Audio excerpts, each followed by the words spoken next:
खबरें में खुश आमदीद। मेरे साथ आरम भट्टी साहब और मैं हूँ सईद काजी। नाज़रीन, आज आपने देखा होगा कि जो प्रोटेक्टिव बेल खान साहब की वक्त पे ना हाज़िर होने की वजह से पेश होने की वजह से वो मुस्तरद कर दी गई और राना सनाउल्लाह साहब फरमा रहे हैं कि गिरफ़्तार होना चाहिए। क्या खान साहब गिरफ़्तार होंगे और लोग जिनके साथ गिरफ़्तार होंगे?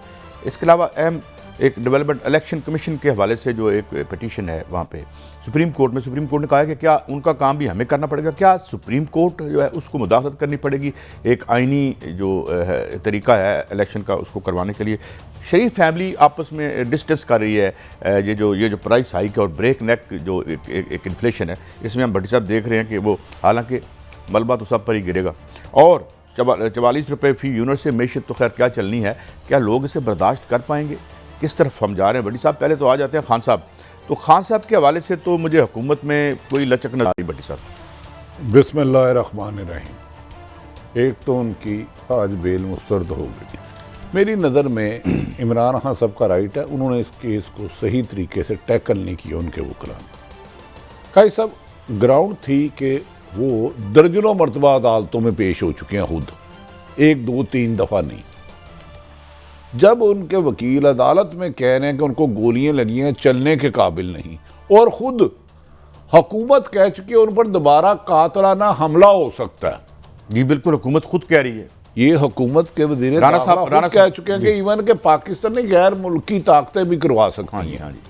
ऐसे में बार बार आप क्यों अदालत को कह रहे हो कि वो पेश होंगे? क्या माजी में ये मिसाल नहीं कि 2019 में हमजा शहबाज माल्टोन अपने घर में थे तो वो अदालत में गए नहीं तो उनकी बेल हो गई, हालांकि वो ज़ख्मी भी नहीं थे। खुदा ना खास्ता अल्लाह ताला उनको मज़ीद सेहत, ज़िंदगी, तंदुरुस्ती दे। वो भाई कौन सा तूफान आ गया, एक आदमी पर कातलाना हमला हो चुका है, 100 मुकदमे हैं। और मैं आपको खबर दे दूं, हाँ जी, अदालत का हर हुक्म सर आंखों पर, फाइनल अदालतें ही हैं। जब हुकूमत इंतकाम की आखिरी हद भी पार कर दे, इख्तलाफ राय वालों को कत्ल करवाना शुरू कर दे, तो फिर हम लोग अदालतों के पास ना जाएं तो कहाँ जाएं? क्या हाँ, इमरान खान से गलती हुई माजी में कि हुक्मरानों से इन्होंने सीखा कुछ नहीं। नवाज शरीफ ने रफीक तारड़ को बैग दिए, वो कोयटा चले गए, मामला हल हो गए। सुप्रीम कोर्ट बाद नहीं आ रही थी, उन्होंने हमला करा दिया। अब ये बार बार अदालतों में जा रहे हैं। इत्तला ये थी अगर आज जाते तो खुदा ना खास्ता खबरें ये है हमला हो सकता था रास्ते में। तो ये भी रिपोर्ट आई है भट्टी साहब? मैं वो खबर दे रहा हूं जो, मैं तो एक रिपोर्टर हूं, मुझे तो खबर है, तो हुकूमत तरदीद कर दे। काजी साहब 3 दिन से कि आज अगर वो अदालत जाते लाहौर हाई कोर्ट तो मुमकिन तौर पर उन पर कातलाना हमला हो सकता था। ये इतलात हैं, ये खबरें हैं, और हमारे अदारों को पता है। 19 से 25 साल के कुछ लोग लाहौर में दहशतगर्दी के लिए आ चुके हैं, पर रिकॉर्ड निकाले इमरान खान साहब को तो पता नहीं टीम कौन सी है इनकी, उसको भी सस्पेंड कर देना चाहिए जिन्होंने इनको यह मशवरा दिया था कि आप अदालत जाए। पिछले 5 दिन से कौन कौन रैकी कर रहा है, कौन से अदारे की गाड़ी जो वीडियो रिकॉर्ड करती है, सारी ऑडियो रिकॉर्डिंग करती है, वो किस लोकेशन पे खड़ी थी। अब इमरान खान साहब की प्रॉब्लम ये है कि उनके इर्द गिर्द कुछ ऐसे लोग हैं जो इमरान खान साहब के सामने वो बात करते हैं जिससे इमरान खान खुश हो। देखें, आपने मेडिकल ग्राउंड पे कह रहे थे कि दे दें, वो अदालतों का एहतराम करते हैं, और जैसे ही डॉक्टर ने इजाज़त दी वो दोबारा आ जाएंगे। बार बार ये कहने की क्या ज़रूरत थी? सुबह के शाम को आ जाते हैं, कह देते जनाब उनकी ज़िंदगी को ख़तरा है। डॉक्टरों ने कहा अगर दोबारा एक दफ़ा भी ये गिरे, उन्होंने स्क्रू नहीं लगाया, उनकी हड्डी जुड़ रही है, तो फिर 6 महीने आगे चले जाएंगे। इस केस को भी मेरी नज़र में गलत टैकल किया गया, और इमरान खान ने, अदालत का हुक्म है सर आंखों पर। मैंने हमजा शहबाज की मिसाल दे दी, कौन सी अदालत में वो गए थे जब उन्हें कहा था पीर तक गिरफ्तार नहीं करना। और भाई 50-60 केस हैं उन पर, हर रोज़ अदालत में जाएं, और वज़ीर दाखिला खुद कह रहा है उनकी ज़िंदगी को ख़तरा और मारा जा सकता है, किसी दिन भी मार देगा तो क्या करोगे आप? कहेंगे हम क्या करें जी, हमने तो सिक्योरिटी दी थी दहशतगर्दी की वारदात, आगे हमने बेनज़ीर को खोया है। एक पाकिस्तान की मकबूल लीडर को 2007 में खो चुके हैं, कादी साहब, इमरान खान साहब ने, अगर उनको ये क्लिप नहीं जाएगा, क्योंकि उनको क्लिप भी उनकी मर्जी के जाते हैं, जिसने ये मशवरा दिया था इमरान खान साहब अदालत में जाए, वो इमरान खान का मौसम नहीं हो सकता। बस मैं कह रहा हूं, पिछले 5 दिन में जमान पार्क के चारों तरफ रैकी की जाए, कौन कौन सी गाड़ियां आती रही और ईवन के हजूम में कौन कौन था। जो पीटीआई का हजूम है उसमें देखिए, पीटीआई का किसी पे चेहरा तो नहीं लिखा, कोई खुदकश हमलावर भी खुदा ना खास्ता जा सकता। काजी साहब, मोहतरमा शहीद बेनज़ीर भुट्टो पर पिंडी में उस पर स्टेज पे अटैक होना था, वो उधर से हाथ हिला के उठा, खालिद शहनशाह यूं यूं करता रहा, वो गाड़ी में बैठ के ब्लास्ट हो गया, वो ना निकलती तो शायद बच जाती। ये तो क्या गिरफ्तारी आप समझते हैं लाइकली है या डर रहे हैं? देखिए, 6-10 अप्रैल जब रजीम चेंज के तहत इमरान खान के मुताबिक हर एक की ख्वाहिश है, मरियम की एक ही ख्वाहिश है कि वो जल्द अज जल्द ये खबर सुने एक शहबाज शरीफ की हुकूमत चले गई और वो वज़ीर आज़म बन गई, और दूसरी ख्वाहिश है इमरान खान गिरफ्तार हो। इसीलिए मरीम नवाज ने आज कहा ये मेरी हुकूमत नहीं है, इट्स नॉट माई गवर्नमेंट। वो तो मेरे चाचे को नहीं मान रही, वो तो नूर लीग को नहीं मान रही जिसका वज़ीर आज़म है। तो कादी साहब, इमरान खान के वकला को अगर कल उन्होंने स्टैंड लिया था, वो एक केस भी आपको पता क्या है। बड़ी साहब, फवाद चौधरी साहब ने हमें ज्वाइन किया है, thank you very much Fawad Chaudhry साहब आपके वक्त के लिए। और पहले तो ये आपने बड़े ऑर्डील से गुजरे, हम आपकी आवाज़ बनते रहे जब तक हो सकता था। हजूर, मैं पहला ही सवाल, ये जो आज खान साहब नहीं गए और भट्टी साहब ने तो बहुत बड़ी खबर दे दी है कि आज भी जब वो अगर अदालत में जाते तो कोई बहुत अनटूवर्ड या ट्रेजिक इंसिडेंट हो सकता था। तो इस हवाले से आपके पास, पार्टी के पास क्या मालूमात हैं और इस हवाले से आप पेशबंदी क्या कर रहे हैं जनाब फवाद चौधरी साहब? अच्छा, एक तो ये बिल्कुल सही है जी, ये देखें, हम नहीं कह रहे, ये तो जो इंटेलिजेंस इदारे हैं उन्होंने ये बात, जो थ्रेट अलर्ट है खान साहब को जारी पहले ही हो चुका है, और यकीनन उनके ऊपर जो असैसिनेशन अटेम्प्ट हुई है वो पहली नाकाम हुई है, दूसरी के लिए जो है वो डेफिनेटली एक कोशिश है और वो मामला है। और दूसरा, मेडिकली जिस तरह से उनके डॉक्टर आज अपीयर भी हुए कोर्ट में और वो उन्होंने बताया है कि अगर देखें, अब खान साहब जब जाते हैं तो 7 सैकड़ों हजारों लोग जो हैं वो इकट्ठे होते हैं, उस हसल पसल में अगर आपकी टांग जख्मी है और फ्रैक्चर है, वो डेफिनेटली दोबारा जो है उसमें मसला आ जाएगा और हमें जो 2-3 महीने के लिए वो दोबारा उनको प्लास्टर पे जाना पड़ेगा। ये तो अजीबोगरीब बात है कि नोइंग एवरीथिंग, और फिर हम कह रहे हैं कि आप ऑडियो पे कर लें, बैलेंस बजवा दें। इमरान खान कौन सा नवाज शरीफ की तरह लंदन चले गए जहाँ से वापस नहीं आ रहे, वो आपको वापस लाने की फिक्र नहीं है।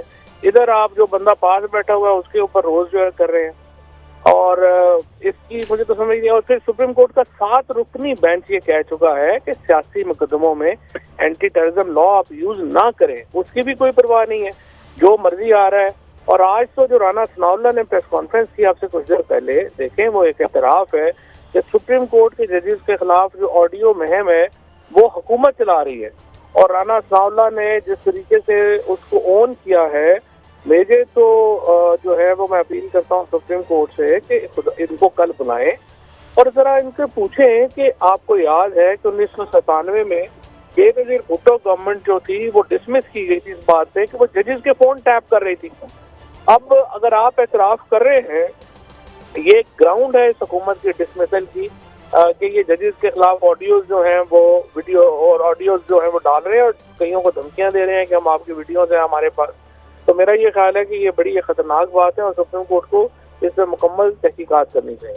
अच्छा फवाद चौधरी साहब, गुजारिश है, एक तो आप मेडिकल ग्राउंड पे गए, तो काब के वकील ने क्या ये गलत नहीं किया कि जी हम पेश करते हैं? दूसरा, मुझे याद है हमजा शहबाज साहब पर एक रेट हो रहा था 2019 पे, और वो घर ही थे, खुदा न खास्ता जख्मी भी नहीं थे, उनकी बेल अदालत ने ले ली थी, और इमरान खान पर कातलाना हमला हो चुका है, 4 गोलियां लग चुकी हैं और दोबारा खदशा हमला हो सकता है, तो आपको जमानत नहीं मिलती? क्या ये कोई वक्तन फैसले चेंज होते रहते हैं? जज साहब जो है वो कहते हैं मैं कंटेम्प्ट जारी कर दूंगा क्योंकि इमरान खान के वकालतनामे पे दस्तखत मुख्तलिफ है।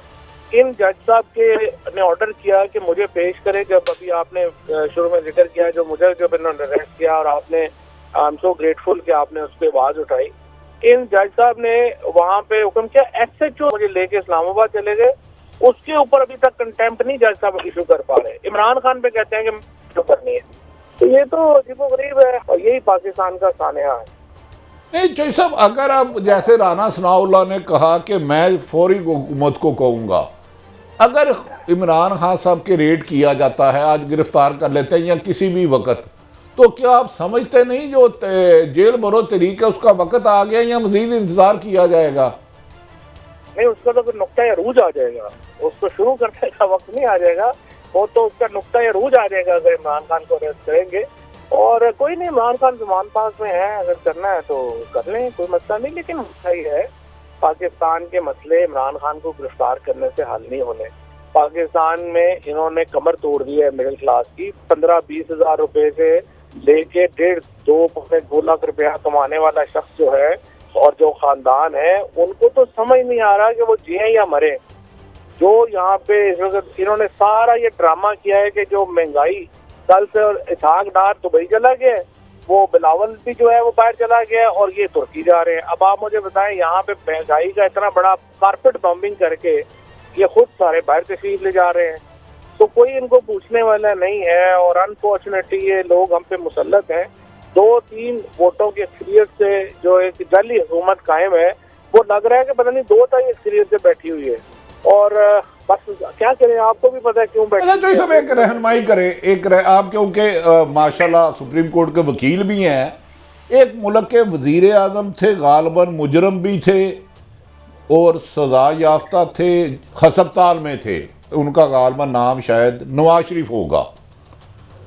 उनके भाई अदालत में जाते हैं और 50 रुपए के एफिडेविट पर उन्हें इजाज़त दे देते हैं मुल्क से चले जाएं और 4 या 8 हफ्ते के लिए वो वापस नहीं आते। कभी अदालतों ने ये नहीं कहा कि उनको लाया जाए, या जो ग्रंटर था एफिडेविट देने वाला, क्या उनसे कानूनन नहीं पूछा जा सकता? भाई एक बंदा 3.5 साल से गया हुआ है, सजा याफ्ता मुजरम है, वो कहाँ है? कौन सा अदारा उसको पूछेगा?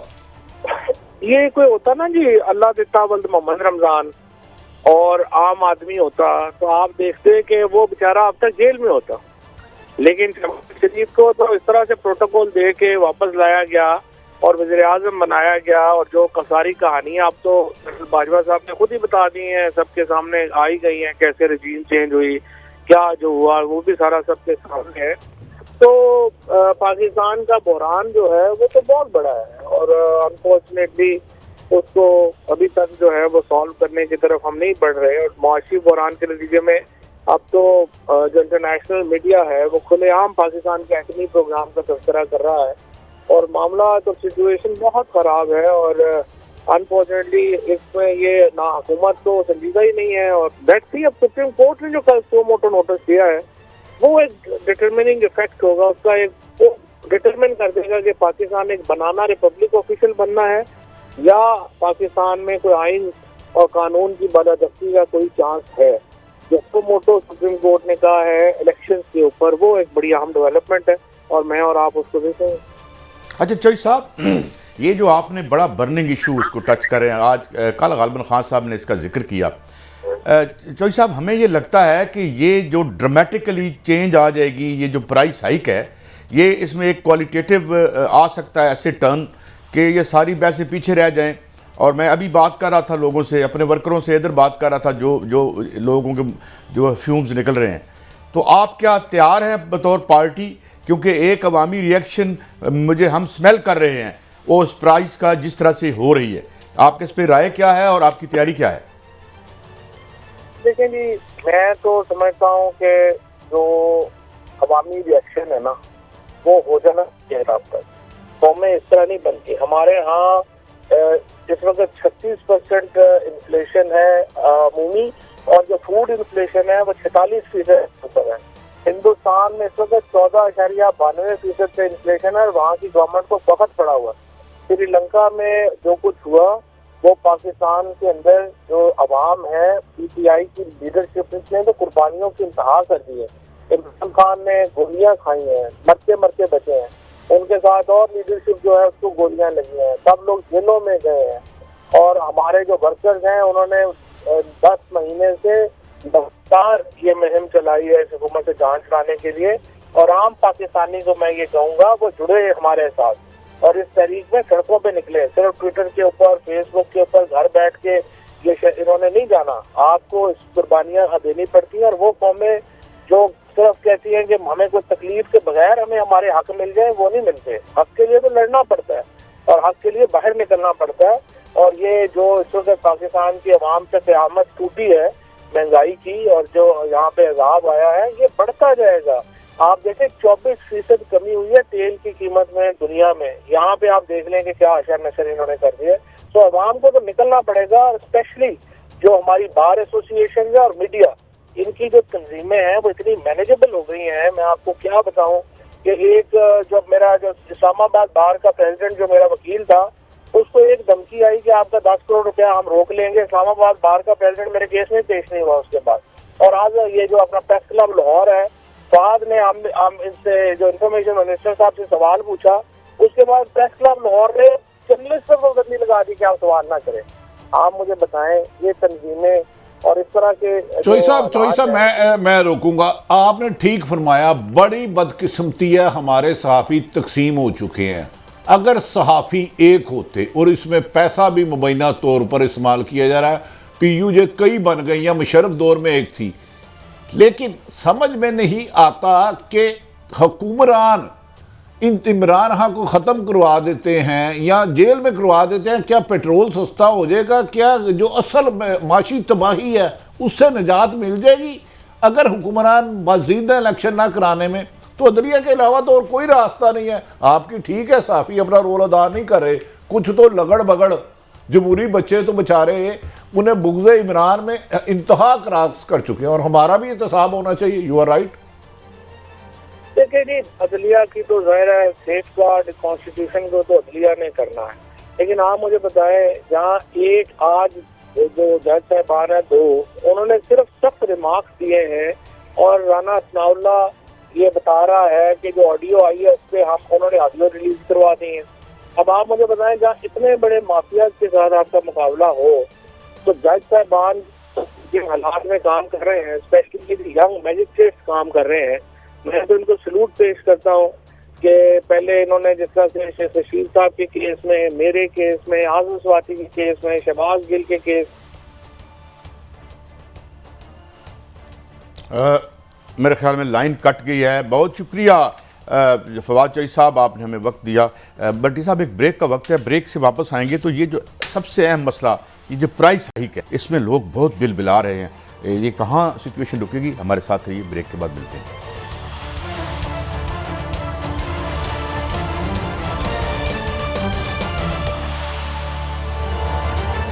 Welcome back. बट्टी साहब, एक तो प्राइस हाइक तो अपने आखिरी हदों को छू रही है, लोग नाक में दम हो गया लोगों का। लेकिन शरीफ फैमिली में जो मरीम नवाज साहब हैं, वो उन्होंने डिस्टेंस किया अपने आप को कि मेरा इस महंगाई को सपोर्ट नहीं करती, लेकिन हुकूमत तो उनकी चाचा की और उनकी पार्टी की हुकूमत है, तो वो इस तरह से डिस्टेंस कर सकती हैं या लोग इसको सीरियसली लेंगे इस बात? देखें काज साहब, उन्हें प्राइम मिनिस्टर का प्रोटोकॉल मिल रहा है। बाकी पंजाब पुलिस पूरी या वफाकी हुकूमत उनके एक इशारों पे चल रही है। वो आर्डर ऐसे ही देती हैं जैसे PM देती हैं। उन्होंने अपने चचा पर अदम एतमाद किया, हुकूमत पे नहीं। उन्होंने कहा मेरी हुकूमत नहीं है। उन्होंने कहा नवाज शरीफ ही पाकिस्तान को आगे ले जा सकते हैं। वो हम जब कहते थे कि इनमें इख्तलाफ है, लोग मानते नहीं थे। मैंने आपसे क्या कहा था कि शाहिद अकान बासी सब नाराज़ हैं, लेकिन पार्टी नहीं छोड़ेंगे क्योंकि ज़हनी तौर पर गुलाम है। आज मरीम के तलब करने पर गए ना मॉडल टाउन, पेश हुए ना, उसको पेशी लिया उन्होंने। ये TV पे कवर किया जा रहा है, हम मिलके चलेंगे। उन्होंने पेशी लिया, उन्होंने कहा मिस्टर शाहिद खान अब्बासी, ये आपने क्या बयान दिया? लीडर तो मैं हूँ, ठीक, सीनियर वाइस प्रेसिडेंट तो वो हैं, वो एक हकीकत है, चीफ ऑर्गेनाइजर भी हैं, अब वो पार्टी उहदे भी देंगी। तो कादी साहब, लड़ाई है अब कि मरियम नवाज वज़ीर आज़म बनना चाहती है, लेकिन आवाम उनके साथ नहीं है। दूसरा, पार्टी में इख्तलाफ है, लेकिन इख्तलाफ राय की जुर्रत कोई नहीं करता, क्योंकि हाईजैक किया हुआ पाकिस्तान में जमहूरियत के नाम पर जो आमरीत है, वो शायद डिक्टेटरशिप में भी नहीं होती। तो मैं कुछ आपको चीज़ें सुनवाना चाहता हूँ कि IMF के हवाले से जब ये पावर में नहीं थे तो इनकी क्या राय थी, ज़रा सुनाइए जी।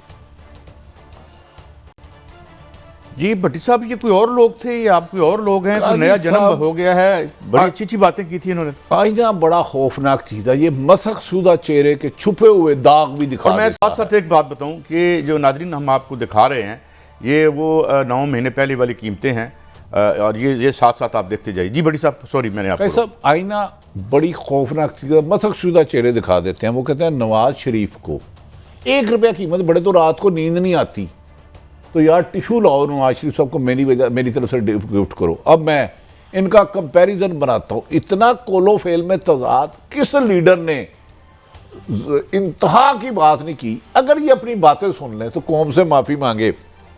काजी साहब, बड़ी साहब, ये तो अब सारा डकोसला सारा खुल काजी साहब जब आए ना, इनको शीशा दिखाने दे, आवाम ने इनके शॉर्ट सुन लिए ना, इनकी कही हुई जुबानी।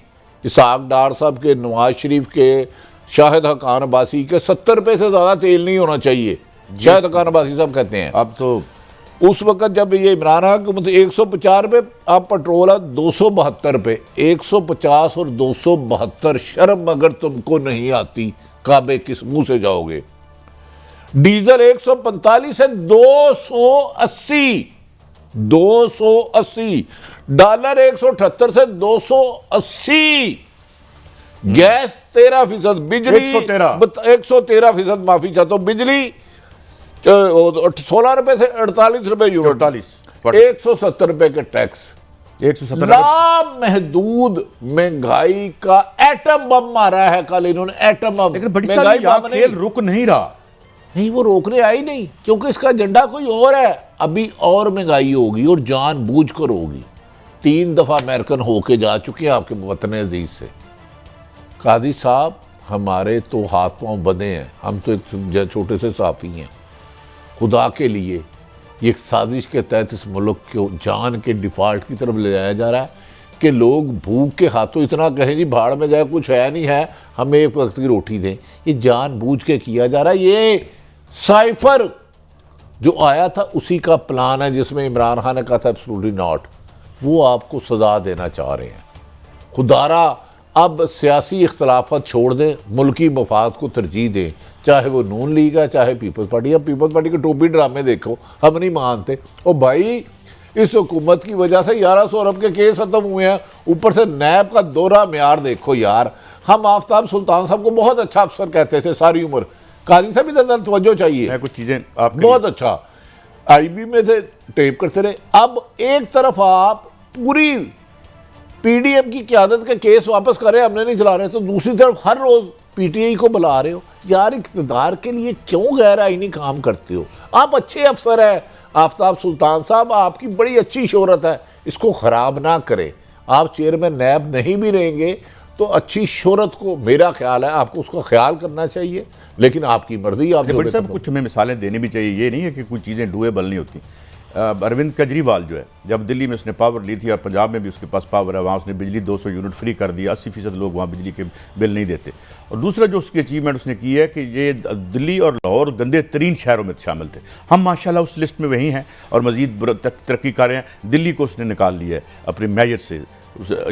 ये मतलब ये नहीं है कि ये हो नहीं सकता, मगर सब अभी कह रहे थे इंडिया ने कितने जहाज, 500 जहाज एयर बस, ये मेरे पास 500 खरीद एयर इंडिया ने ऑर्डर दिया है। एयर बस देखिए, इंडिया की ज़ेरे मुबादला के ज़ाहिर भी बेहतर है, लेकिन एक मेरा आपको चैलेंज है, इंडिया के लीडरों को, सियासतदानों को चैलेंज करो, हमारे सियासतदानों के मुकाबले में करप्शन 5% भी करके दिखा दे तो हम कायदा तो मेडल उन्हें देंगे। देखिए काजी साहब, आपकी लीडरशिप ने जहां जालसाजी में, फराड में, करप्शन में, धोखाधड़ी में, माफिया बनाने में, लैंड माफिया इस वक्त पाकिस्तान पे सबसे ज्यादा अरूज कर रहा है। अच्छा, अरूज कर रहा है, अरूज।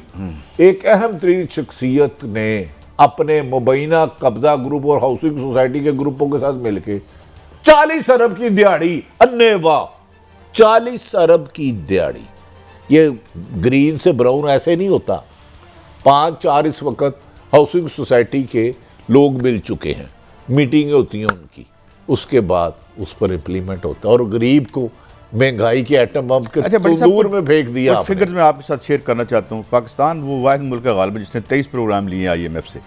और भट्टी साहब, मैं अभी आपको बता रहा था कि एयरबस और बोइंग को 500 जहाज़ों का ऑर्डर दिया एयर इंडिया ने, उनको 600 बिलियन के उनके ज़र मुबादला, हमारा ज़र मुबादला के ज़खायर कभी 21 बिलियन से ज़्यादा नहीं हुए आला तरीन दिनों में। अब तो खैर हम लेकिन इस वक्त बांग्लादेश के पास $35 बिलियन के फॉरेन एक्सचेंज रिजर्व हैं। इंडिया के पास 600 अरब रुपए के $550 बिलियन के तकरीबन हैं, 500-600 के दरमियान।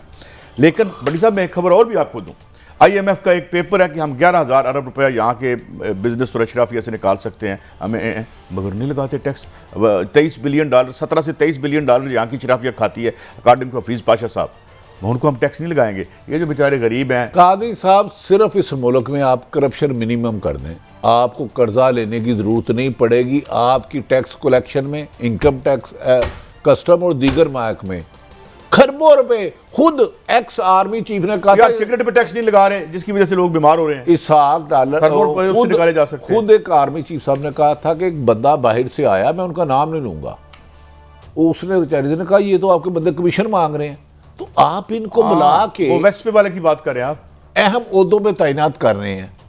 काजी साहब, इस मुल्क को हम लोग लूट रहे हैं।